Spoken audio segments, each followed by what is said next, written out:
Game move. The triple backstab, the special. And this is totally on brand for Marty. Some slippery, snaky. I love it. It's all good, bro. The triple backstab, the special. Yes, good evening. It is Thursday, April 7th, 2022, and we just finished watching the Week 6 Eviction on Big Brother Canada 10, the 17th episode of the season. I'm Dave Mader, coming at you here on Facebook, YouTube, and on Twitch for Super Mader Buzz Podcast. You join with co-host Jaemeel Robinson. How are you doing tonight, Jaemeel? I'm all right. Jeff is curling, but we're curling some great BB content. Yeah, we're gonna do some pull-ups like Jonathan in Survivor. Yes, we're gonna be talking the BBCAN, but we see Herman tonight. He get the backdoor plan. It happened. If you didn't join us in the spoiler section last night, you were maybe wondering, would they go through with this plan? They very much did. Kevin uses the veto on Josh. Josh comes down. And then Herman is the one nominated, completely blindsided, has no idea it's coming. He's told to dance up there. He doesn't. Well, he dances afterwards. He dances afterwards. There's some dancing involved. But yes, Herman gets voted out unanimously here on day 41 in the Big Brother Canada 10 house. Jaemeel, how did you feel about this? Because they spent a lot of time in this episode trying to convince us that maybe it would be Betty to go. Summer wasn't even sure. And I was like, if Summer's not sure, I don't know what the heck's going on. So when we talked yesterday and you're like, well, Jaemeel, I'm hearing that it's flipped and it's for Herman. Yeah, it was. And then it wasn't. It flipped back just as fast. Right. So to me, when I checked back, there was no change. So therefore I was confused by like what you were saying. So I was hearing rumblings that there was a potential flip in the works, keep her, keep her on and, vote out Betty. But what world, we talked about how it maybe made sense for Gino and for Jacey-Lynne potentially to keep Herman in the house over Betty. And I think the other one we mentioned was Moose. Yeah. But that's only 3 people, and we were trying to figure out who else would jump on board or 4. Not.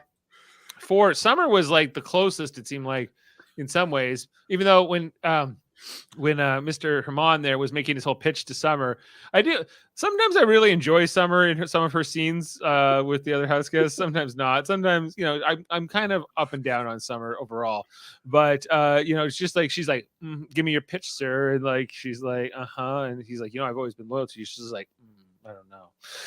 It's just their relationship was kind of interesting to watch play out there and how they kind of connect with each other. And then she comes out of going, I don't know, maybe he's right. Even though she's Betty will always be loyal to Summer. Always. It's ridiculous how loyal she will be. Yeah. So I thought that Betty was kind of justified in some ways, where she's like, what do you mean you're not going to vote to save me? Even if you're not going to, I think Summer, I think you should tell Betty, lie. You always you're gonna that's what Derek never went to Victoria and said, I might vote you out this week. And there were times I think they contemplated whether or not to keep her or not. But you always but Victoria was always gonna be loyal to Derek. So Derek always told her, yes, I will keep you. And that just ended up being what was beneficial all the time, because there was always somebody bigger to get out, a Frankie Grande or what have you.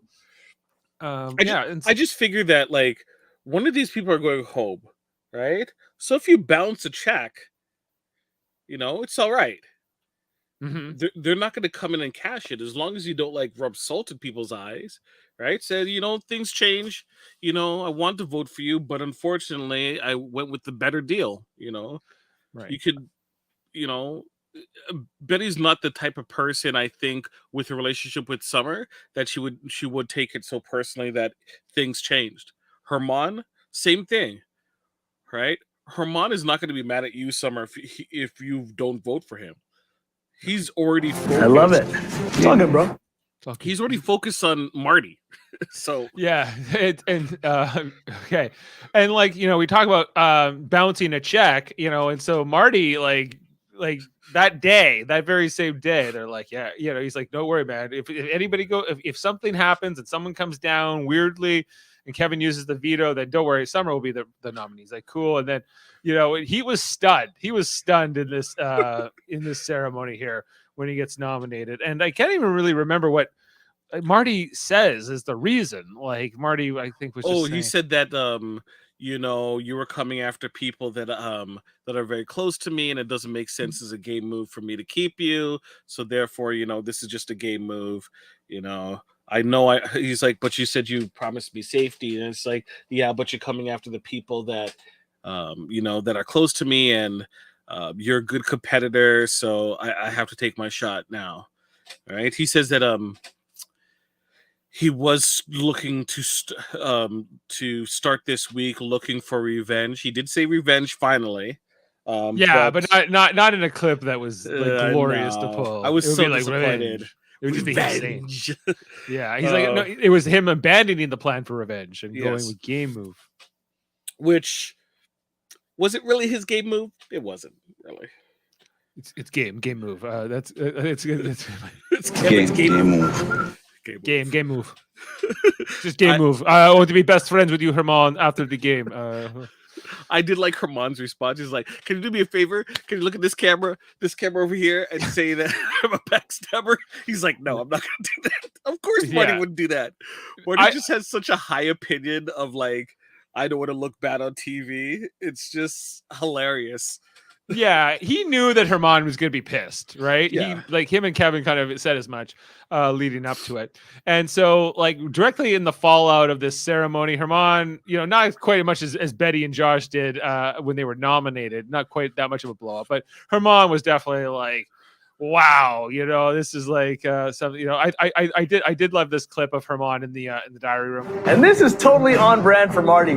Some slippery, snaky totally on brand, but he doesn't really understand the intricacies of how Marty's manipulated because he's not close. Like Marty's not on Herman's team, right? Yeah. And so interesting. What I thought in the aftermath of that nomination was that he pulls Helena aside first and said, "Helena, did you know I was going up?" She's like, "No, I don't know what." Right?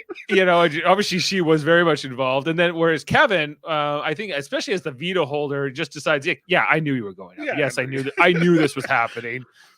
Like, you were, and he's like, why? He's like, you were coming for me, right? And he goes, yeah. And like, they kind of knew that they weren't together. At least they had the respect there that they, but yeah. And I don't think they made deals. It's like, do you have any thoughts about it? It's like, well, you always say I don't show my cards, so I'm not planning to. Which is like the exact same thing that him and Jess had, like Herman and Jess kind of had a conversation. It's like, I'm not going to tell you who my targets are. What point is that, right? It's the same type of thought process. Why would Kevin divulge any information when it seemingly you are like going after him? And Herman has to take a little bit of his medicine too, because even though he didn't speak it aloud to like individuals, we as an audience knew that he was coming after Kevin and Marty, right? So yep. Sucks to suck, man. It sucks to suck. Well, like I think that at least Herman and Kevin had mutual respect in that sense. Like but whereas Marty was kind of making deals and bouncing checks, but if you're gonna do it, you want to do it on the other side of a back door here, I guess, right? Where especially where the person can't won't be salty about it. Like, look, if I tell Moose, hey Moose, don't worry, you're gonna be good, right? And then I end up backdooring him. He's like, oh man, I thought you said that you were good. It's like, I'm sorry, dude, you were my target, and I had to tell you that so that you wouldn't try hard in the veto. Oh, okay. Yeah, that was pretty good. Like, what are you gonna say? I'm a terrible person? All right, a terrible person that will win Big Brother?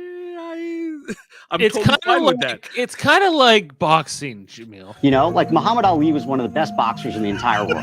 He didn't go down the street punching random people. He only punched people when he was boxing, right? So when we're playing Survivor, we lie. But in our real lives, we don't lie. It's just like part of the game. It's just part of the game. In our real lives, we do lie.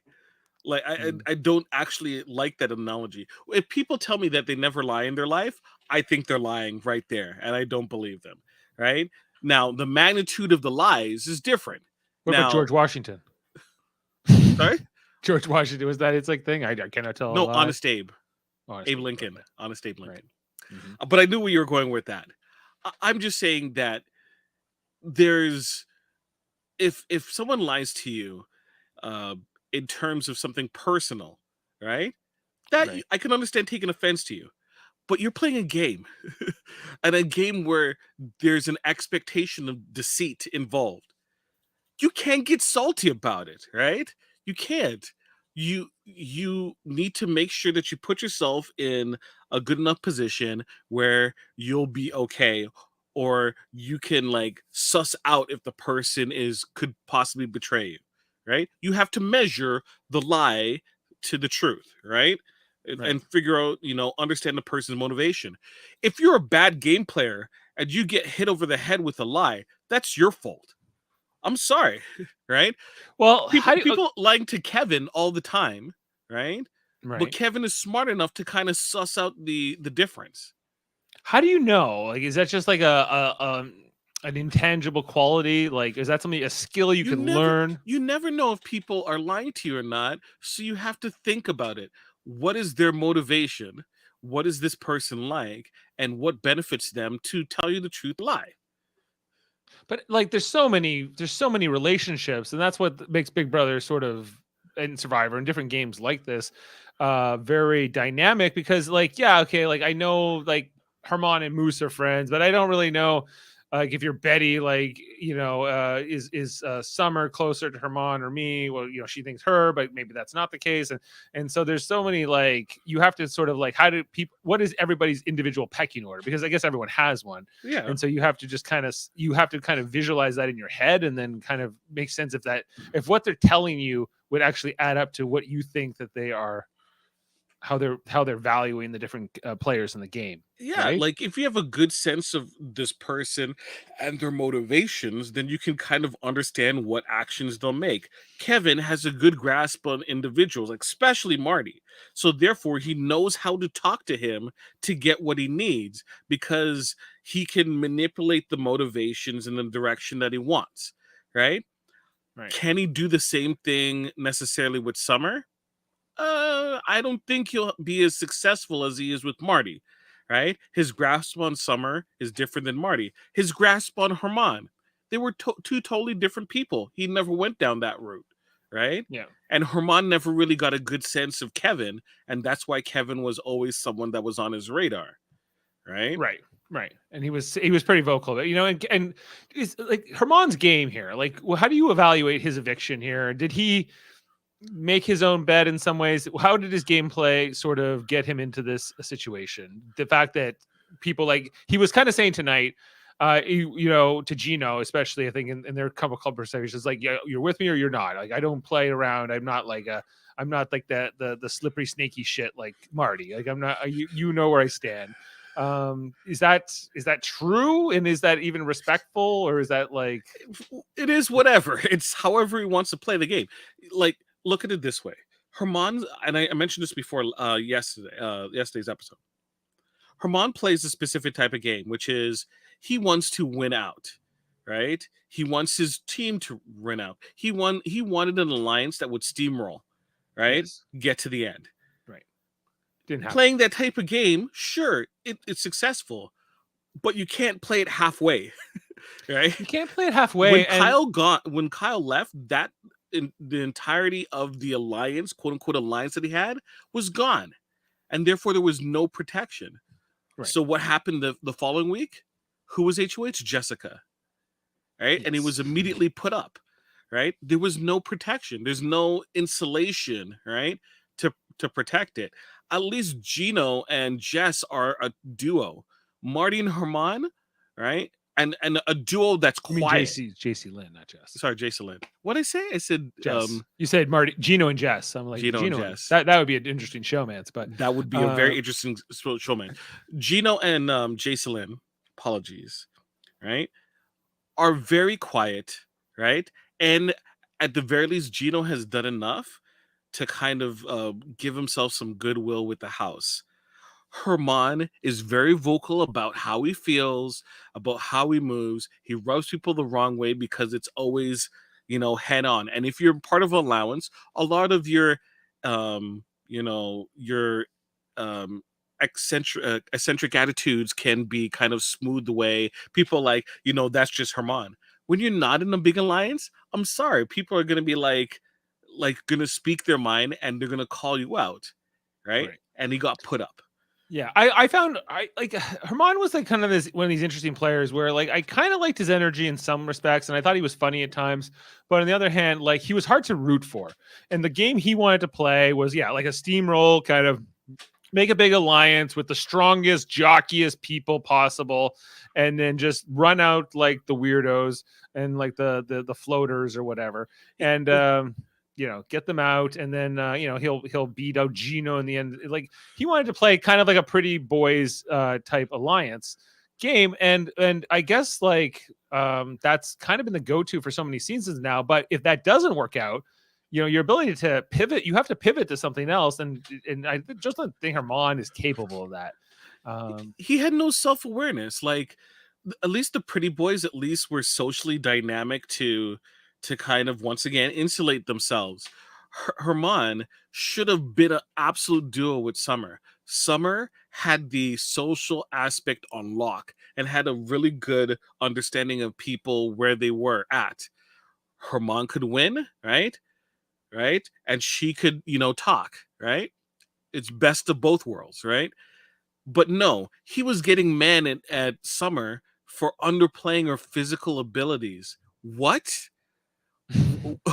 With what? So you want Summer to become more of a threat, right? So you want her to be a social and physical threat, right? And then you to just be a physical threat and everyone to be okay with that. As like I didn't understand what he was asking of her, right? I don't necessarily think it's great that she's throwing as hard as she is and obviously as she is, but at the same time, I wouldn't want her to start winning stuff galore, or like coming in second place all the time for her to have a target on her back. It wouldn't serve her. It wouldn't serve her game at all. It makes no sense. Why are you getting mad at her? Then why did he want to be in an alliance with her in the first place? Like because he thought, but like he thought that she could be that. Based on what? You know what? I don't know. That's a very good question. I think it's just, and I think that like it's part. I think he had in his mind it has to be like comp threats, but it also is like, I think who he was dismissive of. He was dismissive of players like Kevin, who is like, well, this guy's not going to be like winning. He ultimately wins this veto, kind of on a fluke because Gino doesn't know how to spell nominees. But it comes down to sort of an immature kind of attitude around who's valued and who's not. And that they often talk about Big Brother being this comparable to middle school, junior high, sort of like has that mentality, especially in the early weeks. And then that kind of fades away as the game breaks out. But in the early days when everyone is all strangers and no one knows each other, and especially when you have the younger the cast is, especially, you will see this dynamic of like who doesn't belong, who shouldn't be here, who's kind of strange, or who doesn't quite fit in, or who doesn't have it, who will you not rub the wrong way.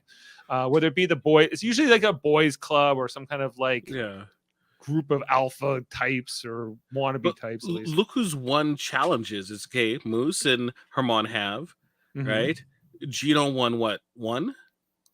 Gino's won one. Marty's won a couple. Marty's won, I think, won 3. Jess has won. Jace has won 1, right? Jacey-Lynne won 1. Yep. Yeah. They call her Jace. Sorry, that's you call her Jace. Jace no, or they call her Jace. They call her Jace. Who does? The cast. Oh, they. Okay. Yeah. Well, sometimes they is a pronoun. It's throwing me off. The cast. Yeah. Okay. Right. And then Kevin's won, right? But Kevin's won. There was Kyle. You remember him? Josh has gone in second place a whole bunch of times. It's been a variety of individuals. Josh hasn't won, but technically Josh hasn't won. Betty, Summer. It's not necessarily who you think.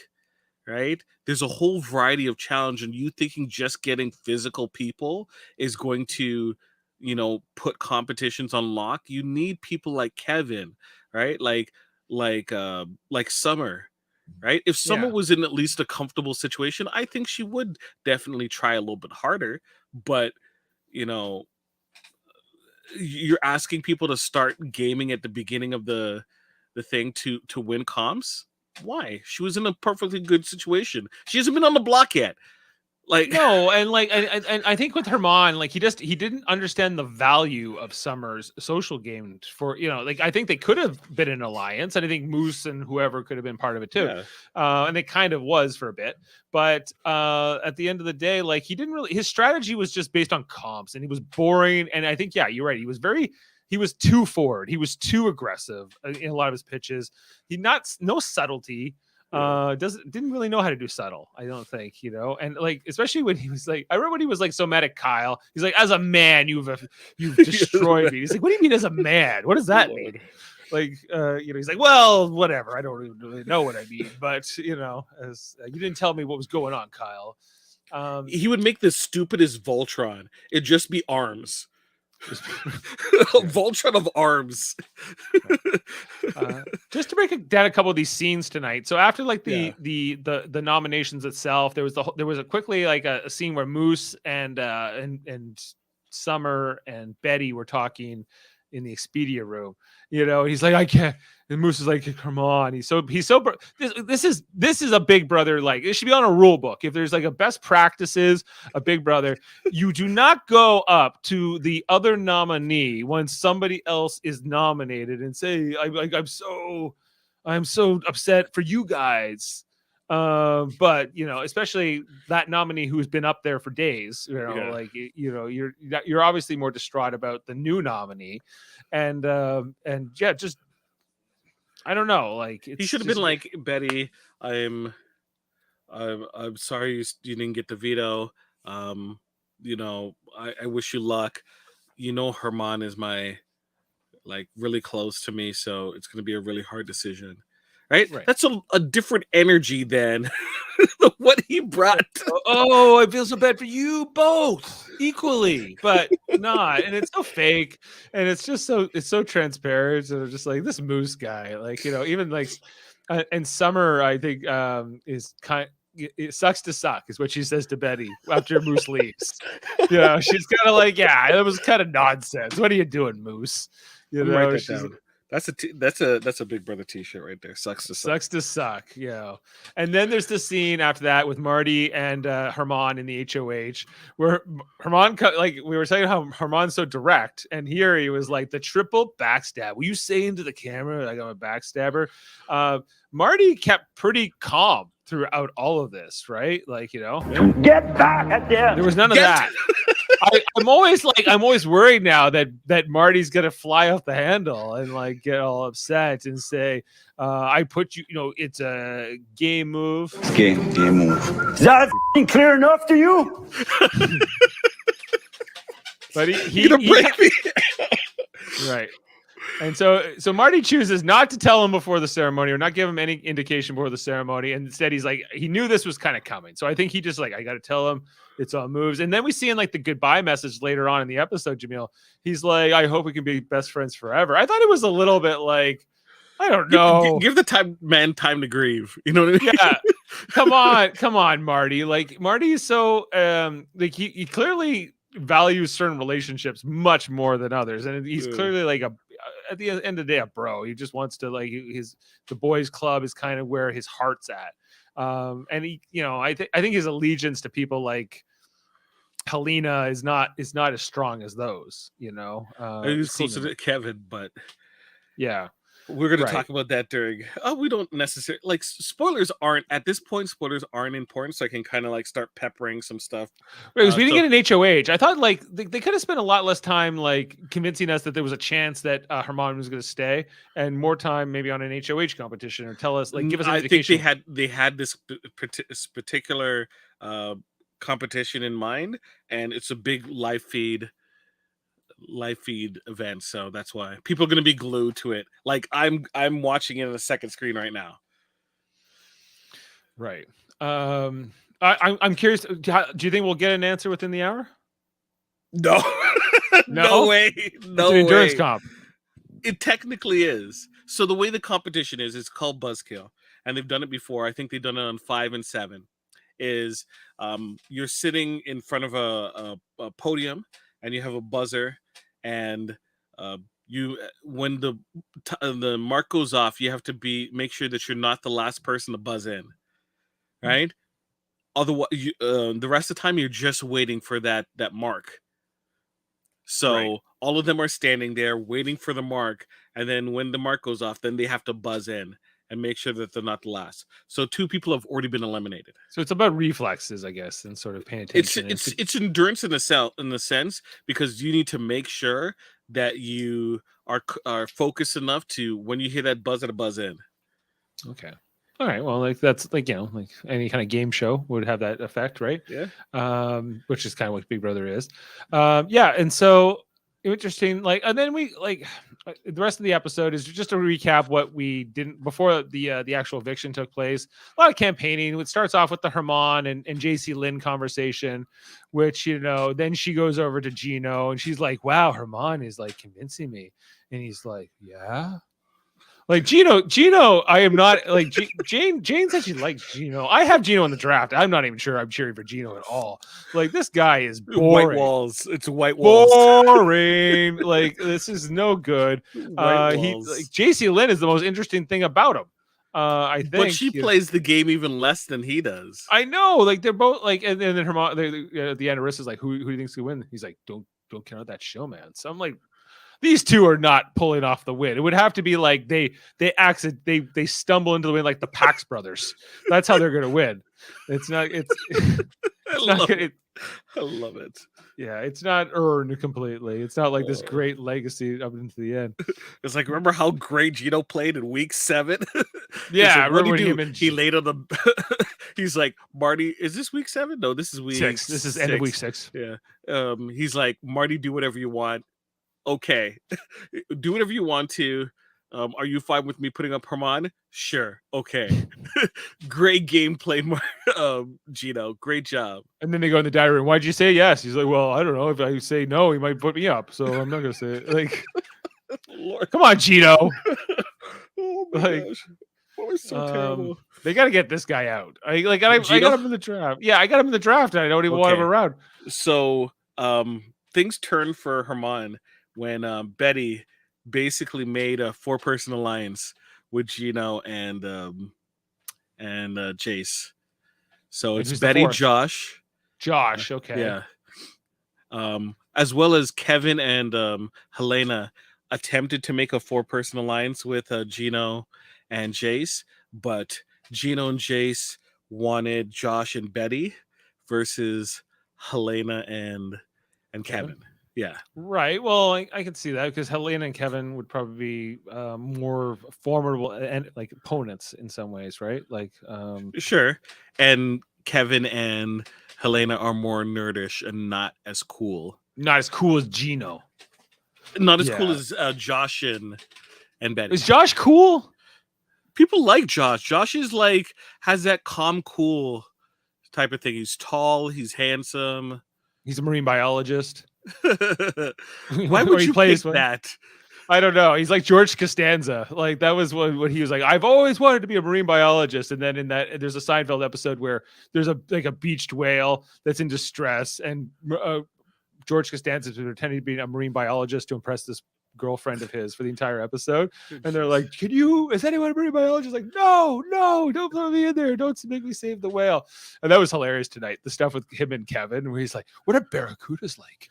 Are they fast? And he's like, what's the difference between an eel and a barracuda? And I'm like, Kevin knows. I'm like, I kept waiting for like a diary room session where they would come back. But, like, isn't that pretty obvious though? Like an eel is like a more thinner, flatter type of,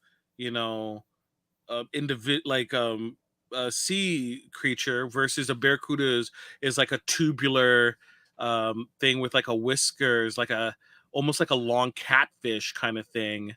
A barracuda, like they're almost like shark looking things or piranha looking things. They're like a catfish. Like it's like a long catfish. We should fact check the science. Now, there's many species of barracuda, which should have been his like initial response. It's like you're thinking very generically about. It's like a tiger. Describe a tiger. Well, there's tons of tigers. Or describe a whale. It's like there's a killer whale versus like a whale shark. It's there's a lot of characteristics that are similar, but yeah, there's the Guianean barracuda. There's the Arabian barracuda. There's the Argentinian or the Pacific barracuda. There's the heart barracuda. Barracuda. Is that Joan Benatar or Pat Benatar? Or that's heart, right? It's barracuda? heart. Heart. Yeah, so like I'm just looking at like there's so many different the great barracuda. There's so many barracudas. I was just like I don't like it was a weird question, but two, and also not a good response at all. No, he was not prepared for this. Now he didn't want to tell people he's trained to become a doctor, or he is a kind of a doctor. He's a pediatric resident. Is this necessary? Was this necessary for his game? You think? No, like if you're going to lie about like your occupation, find like a lower tier version of the same occupation. Veterinarian. That you have. Not even that. You can say that you work at a warehouse, a past job that you had. Just say that you still work there and that you are, working as a OMR. What about a nurse? Could you say you're a nurse or a paramedic? I would rather say you're an OMR, an on-site medical representative. That's very specific. I work at a medical warehouse. Sorry? I work at like I'm not saying you're wrong, but it's to me if I was in his shoes, I'd pick something like that. I would another job that's in my profession, like that I work with every day. Like a nurse. Like if you're a doctor, why not pick nurse or orderly even or something like along those lines. Okay, maybe I'm just different, but like if someone tells me that they're a nurse, I look at them with a similar respect or thing as a doctor. Doctors make way more money than nurses. Still, doesn't matter. Well, doctors have way more education. Still, doesn't matter. Yeah. Yeah. And the whole thing with him not telling. I know. That's just. I'm just saying this is me and my. That's like the people I know who, let's say, are paramedics or even, for example, on-site medical representatives. They might have multiple jobs, and they might make in their second job make a ton of extra money, right? A ton of extra money. Like I knew one who was an OMR and also had their own physical therapy practice kind of deal, right? And she's like, yeah, this is to keep me busy. Was basically like what would be considered her main job was just to keep her busy. Right, she was making money hand over foot in her other position. So, like the other one was like when Derek played, he was an undercover police officer, and or even if you're a police officer, is that a bad thing or a good thing to tell people? Terrible thing right nowadays. Nowadays, because people have even back in the old days, I think people had like a preconception of what that maybe meant. What skills that gives you? It's like if the person was in the Coast Guard and now currently a police officer, say that you're in the Coast Guard. Right. Yeah. Like, or something, I don't know. Like, or if you're perceived to already have lots of money. Security guard. You work in security. Right? Yeah.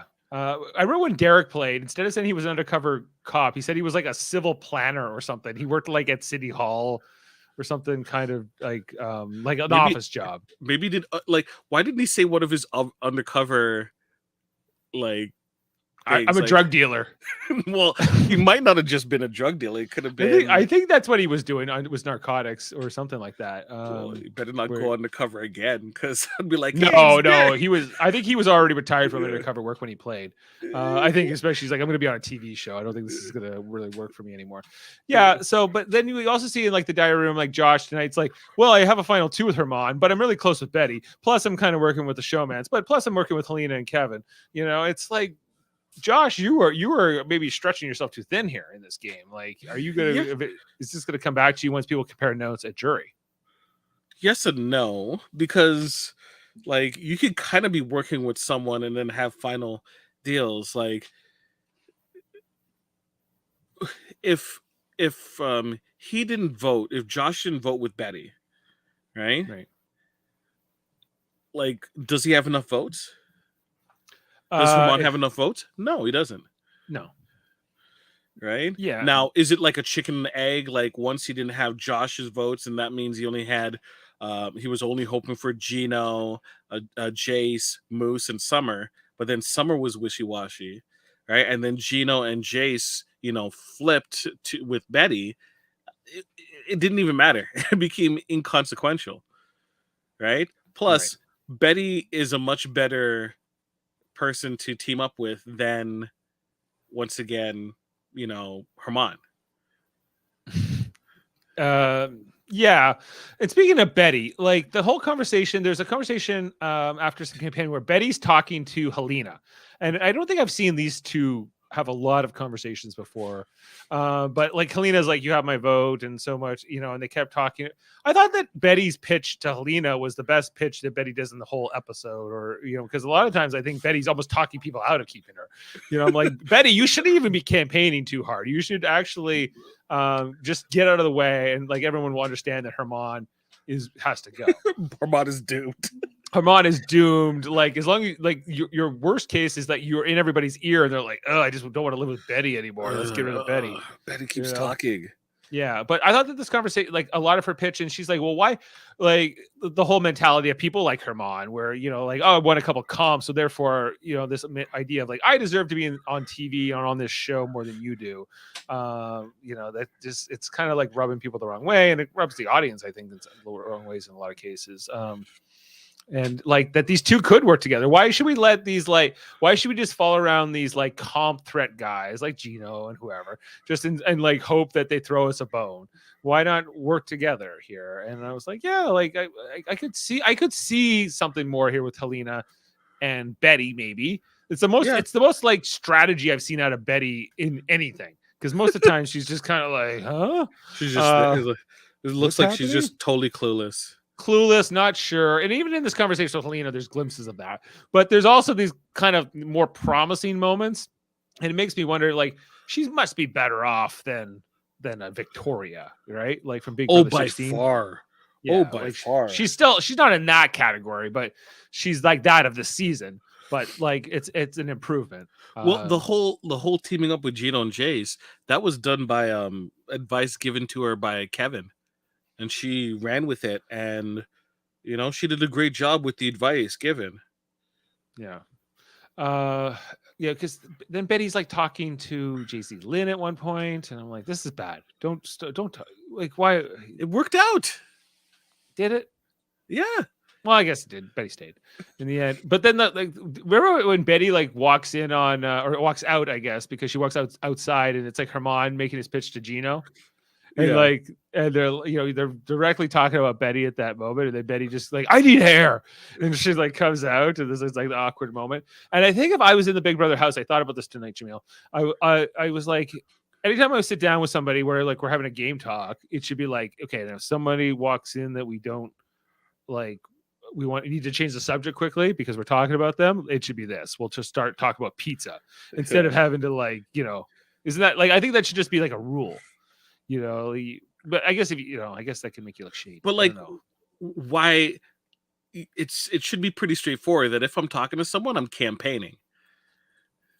Yeah, and that's and so like Gino and Herman just opt to like, okay, let's go, and we'll have our conversation elsewhere since Betty's here right now. Yeah, it was like, hey Betty, I was kind of campaigning, but I hear that you want air, so that's cool. We'll just move.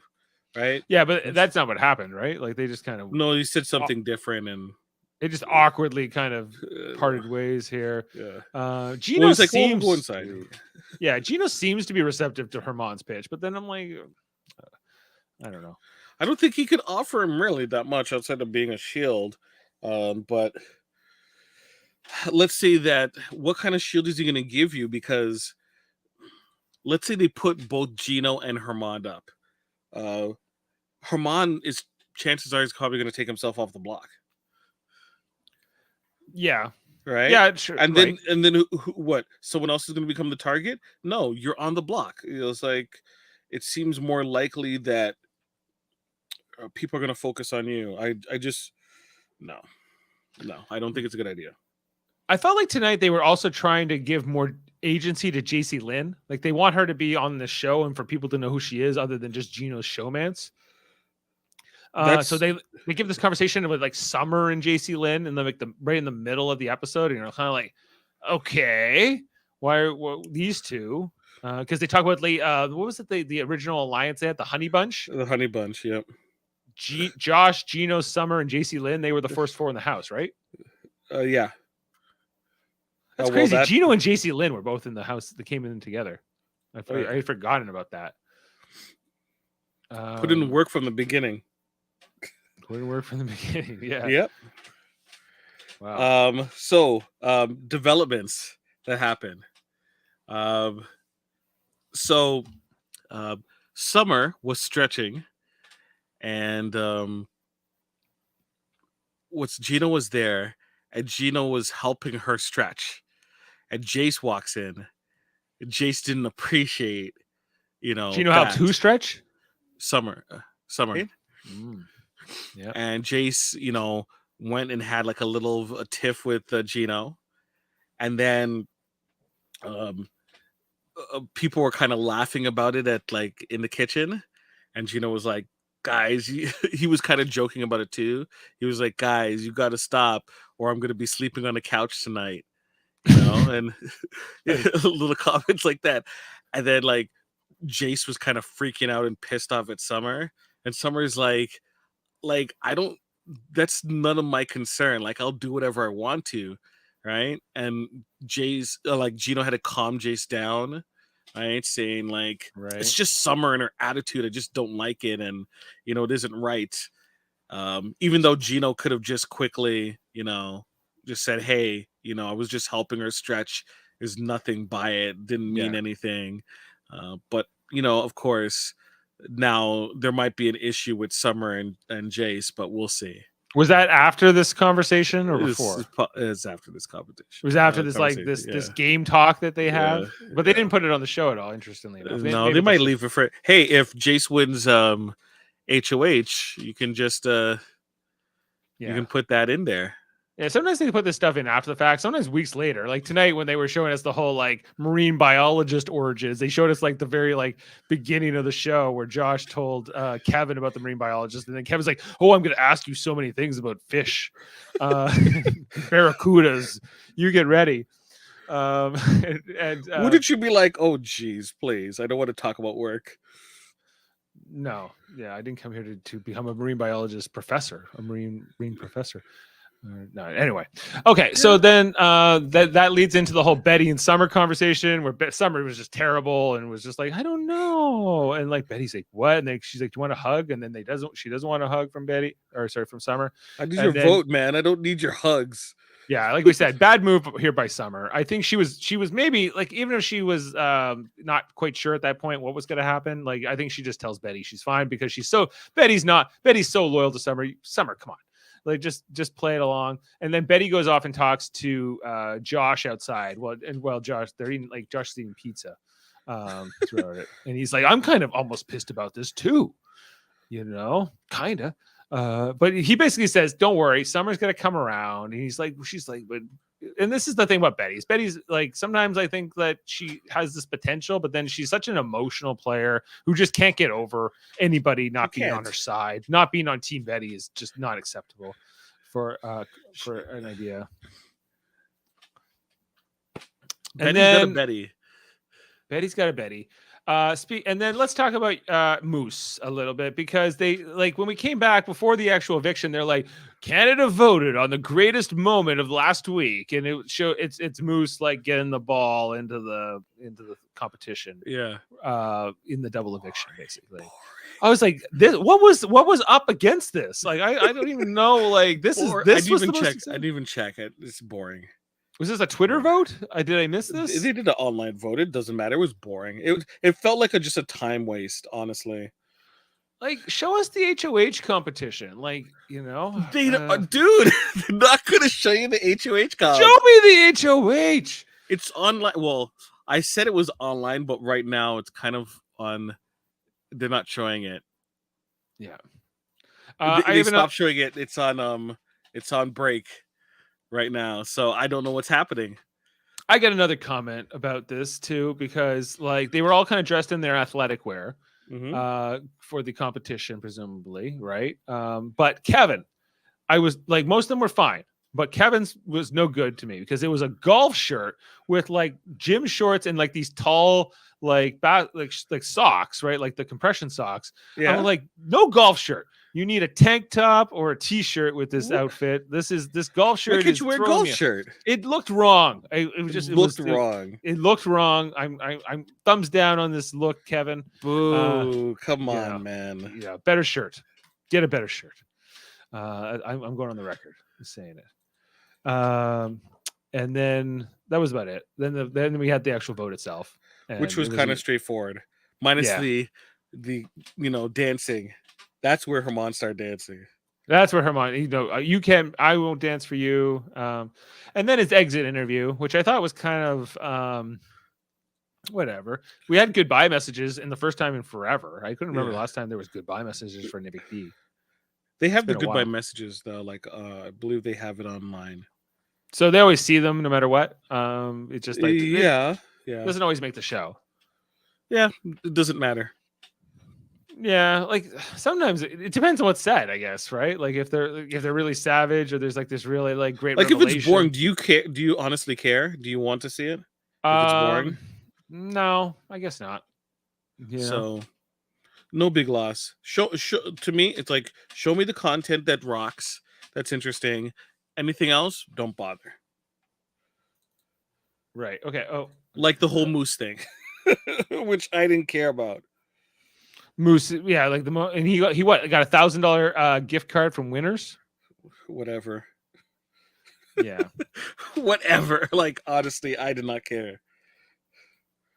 Like did someone who vote also get one too? Then I'll be like, oh, okay, that's interesting. Way to go, whoever got it as well.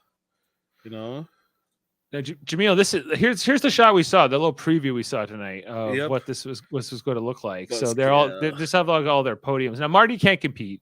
Yep. The only spoilers we can get into is like who have been eliminated so far. Yep. So yeah, like just quickly before they stopped showing it, so I can't update you on anyone else more recently, but only 2 people have been eliminated before they cut the feeds.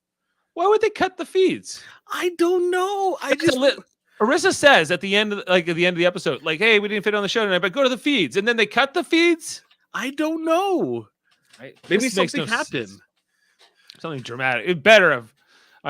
Big Brother Canada. Come on, you can't do that. Like, give us the content here. Okay, so we're getting into the spoilers, but quickly before we do, just a quick little update on our draft. So Jane is officially out of our draft with Herman. Herman was drafted 4th overall by Jane, and he is our first juror out here on day 41. She also had Stephanie. Stephanie Herman was her team. Didn't work out, but at least she got a jury member.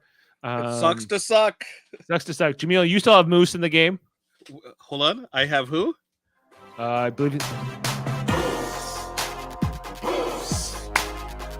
Moose.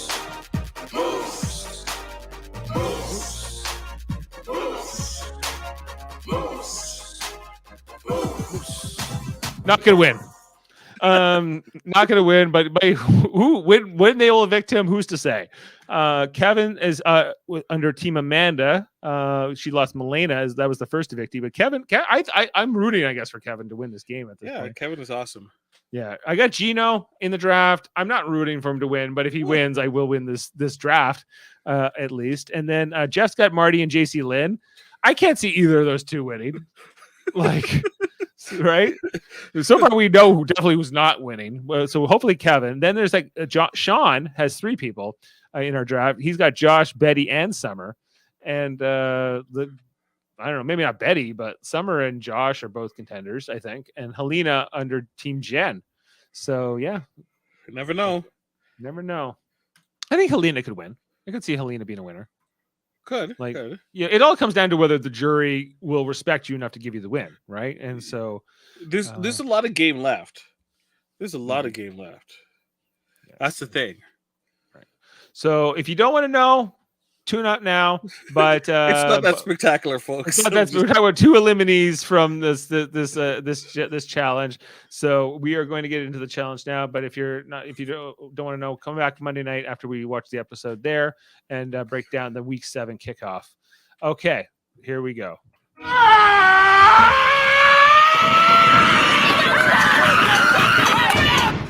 All right, we have 2 people eliminated. So on the couch, you could see that 1, Helena, is out, and number 2, the throw master herself, Summer. Okay.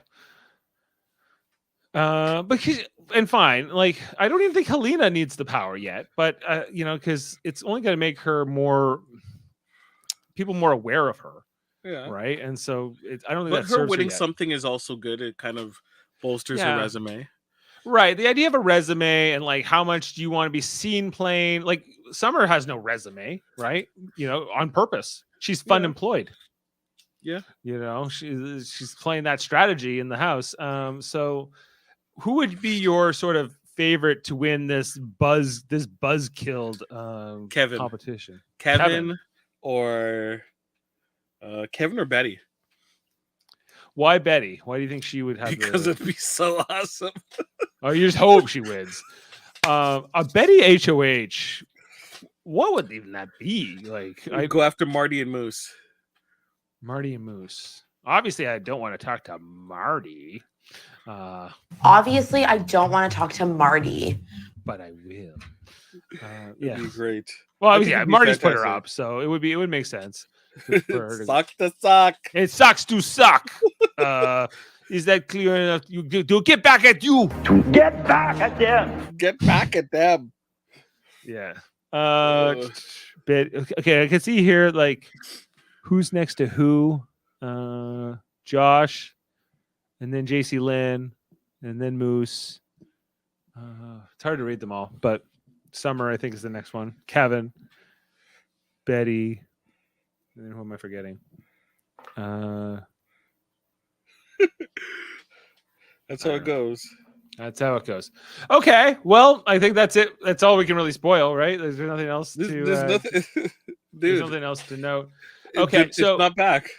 Okay, so I think we'll definitely be here Monday to just cover who's the new HOH, and then in the spoiler section, I think we'll get into like who's won the veto by that point and all those things. Because I don't know if we're going to do a Wednesday night show next week because we have a 2-hour episode of Survivor to cover on for season 42, and it's going to be a late night.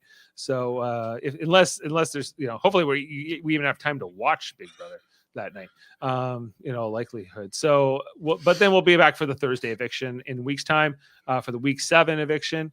Were you surprised tonight that they were like this reveal that the jury was starting now? That seemed to be a big revelation to them. No, I they thought mentioned it for us. They mentioned it last week. They That it was mentioned it gonna to be us, but I guess the house guests were never officially told. Yeah. Right. A lot of people didn't want Betty to be part of the jury. Yeah. Well, now she is. So they're gonna. Now have she's to nothing do- they could do. Now they was gonna change their vote, right? But maybe that was one of. Oh, Jane sending me pictures of her hair on my watch. Okay, just like from her stylist. All right, Cool. We're gonna get out of here. And what else? We have Survivor 42, as mentioned. We just covered the newest episode last night. Check out our coverage next week and everywhere else. Plus, MCU podcast here on Super Mario Brothers Podcasting. We've been doing that since WandaVision came out, and we covered back Hawkeye back in January. We got Moon Knight coming up. Only 2 episodes in so far. Once all 6 episodes have finished, we're gonna just do a what do we think of the season? What do we think of the whole story? And we'll break that all down. And then Doctor Strange in the Multiverse of Madness. Got my tickets today, Jaemeel. I'm going to the 4 DX thing or whatever it's called in 3D. And was it Churchill? No, I'm going to Hamilton Mountain. Oh, they have I didn't know they had a 4DX there. Nor did I. Okay, that's cool. We're More on the Friday. I'm glad that more places are getting it, because I think initially it was only at Yonge and Dundas, so more places. I think it's an experience, an enjoyable experience. It's a different type of thing. Yeah, it's gonna be like I usually don't like 3D movies. The 3D glasses being so dark and taking some of the light out of the theater, but we're gonna do it. And it's a smaller theater, mind you. Keep that in mind. It's a smaller theater, so it isn't as bad as you have a huge theater plus 3D, where like the light kind of just dissipates a little bit. And then you also have to check the projector. If the projector is good and it's still bright, the bulb is still bright, then you're going to be pretty good. There's some IMAX locations that have pretty old bulbs, or the bulbs isn't that good. So when they do 3D, it's kind of not good. It's kind of garbage. Yeah. But on the other hand, like seeing this psychedelic movie where he's going through the multiverse in 3 dimensions might be the thing. We'll just make it awesome. Plus, I'll be able to smell things and get my seat will vibrate. Smell. Whatever it does, splash you with water, whatever it does. So yeah, we're gonna be doing all those things on Super Mario Brothers podcasting. Ozark coming up in a few weeks, when Jeff and I will cover the last 7 episodes and the finale of that series. And also check out our other channels, including Live Long in Podcast, our Star Trek theme channel, where on Monday nights we talk about Star Trek Enterprise. We've been going through episode by episode with Jody Simpson, Adam Woodward, and Kevin Millard, and myself. We look at the episode, we talk about it, we say if we liked it or not, we rate it. And then on Tuesday nights, very much the same with Star Trek Deep Space Nine. At 9ish. We've been doing that for 2 years. We are now up to season 5. Jeff was like, let's do a Deep Space Nine podcast. I was like, it's going to take 3.5 years. Well, guess what? We're past the halfway point. And no turning back. No turning back at this point. We got a Dominion War coming. And so we got that coming up every week on Tuesdays. And then on Thursdays, like tonight, we were talking about the newest episode. That's usually when Paramount puts out their newest show. Right now it's Picard season 2. I was talking about episode 6 tonight. It was called 2 for 1 with Jody Simpson. And then his internet went out and it was just me. So I was on there for I did a solo podcast, Jaemeel, for about 40 minutes, just kind of breaking it down. This is what happened. Alison Pill was singing. So you got to be checking that out over there. She wasn't drumming? Oh, that's terrible. No. Yeah, she should have been the drummer. We are Sex Mabob, but we hate you. Bum, bum, bum, bum. You know, she I didn't know she could sing like that. If it was her at all. Anyway, and then coming up in 2 nights' time, we're doing our next reading of Star Trek Radio Theater. We are doing Darmok in honor of First Contact Day, which is technically April 5th. It was 2 days ago, but you know, this is the time we're going to do it. Saturday night, April 9th, 9:30 p.m. Davin Skellhorn from Locutors of Trek, my cousin and yours, playing Jean-Luc Picard. Was opposite Adam Woodward, who's going to be playing Captain Dathon. Darmok and Gelada Tanagra. This is the story. I'll be in this one. My wife Jane, of course. We got Discovery's own Michael Chan, who just was he was in the finale of season 4 of Discovery. He'll be playing Lieutenant Worf in this one. I'll be playing Crusher and Ashley Judd's Robin Leffler, as well as the computer. So check that out. We're going to be bringing that live, and then the polished audio version to follow in the weeks to come, or the follow that. And then I think for May we're going to do something Mother's Day related for probably with Moogie. Moogie. I got to get that on the hotkeys. And then what else? Did I mention Trivial Debates? Nope. But now you just did. Trivial Debates, our third channel, a monthly show where there's a host and 3 contestants. The host asks questions. The 3 contestants try to argue their versions. We talk movies, we talk TV, we talk sports, and then there's a winner at the end. We got Eamon Mater set to host the next episode coming up on May 1st with Chris Seymour competing, as well as Matt George, and then some to be determined on the third contestant at this point. And check that out on May 1st. And then speaking of Eamon Mater, he has his own podcast called Let's Talk About Fighting Games under his alias Sam Jerka. You can find that on Spotify, wherever you get your audio podcasts, which is like Mega Man. They talk about Mega Man and they talk about Dragon Ball and KOF, King of Fighters. King of Fighters. There's all kinds of games over there. I can't Terry keep up Bow with them to all. the guard, Power Taser. Yeah, with Super Smash Bros. Seth and Paranoia. Yes. So check that out with Sam Jerka, plus the Hellbound podcast with Michael Chan and Alex Blackburn and Jessica Chan, and there's a third one. And Locutors of Trek with Davin Scalehorn, plus his X-Men the Animated Series podcast, X-Rated, where him and Andre, his friend Andre, out of Nova Scotia, they are going through each episode of X-Men the Animated Series from the early 90s, talking about rating it, much like we do on the Star Trek podcasts. So that's that. I think those are all the plugs. Jaemeel, thank you for being with me for this week 6 coverage here on Big Brother Canada. Curling the great content, man. Curling the great content. Yeah, Jeff wasn't with us tonight, but we will catch up because this Marty HOH, what a week it was. We got to get another one in 2 weeks. To get back at them. To get back. We will get revenge. Or it will be a game move. Game move. Game move. It's one of the two. You get two very different Martys, depending on Marty took a Xanax in this episode, I thought. He was why did I put up Herman? I want to be best friends after the show. Anyway. So on that note, I think we can sign off for tonight and head into the weekend. I got to get all my sounds ready for the radio theater tomorrow night, so that we're good for Saturday.